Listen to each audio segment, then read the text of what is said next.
Donsje waard het expo in Driessen wordt zwaar openen. 3 dagen lang binnen er meer dan 50 verschillende bedrijven die zien laten wat ze in de regio te bieden hebben. Daarom wens ik je allen hier een hele succesvolle, inspirerende, maar vooral plezierige en gezellige expo te maken. Want gezellig hier, dat jij erbij. Ik dank je wel.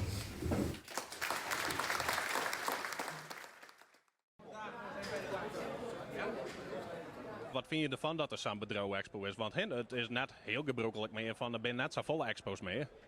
Nou, ik vind het verder wel een goed ding om in de regio dat is die Shell te kisten.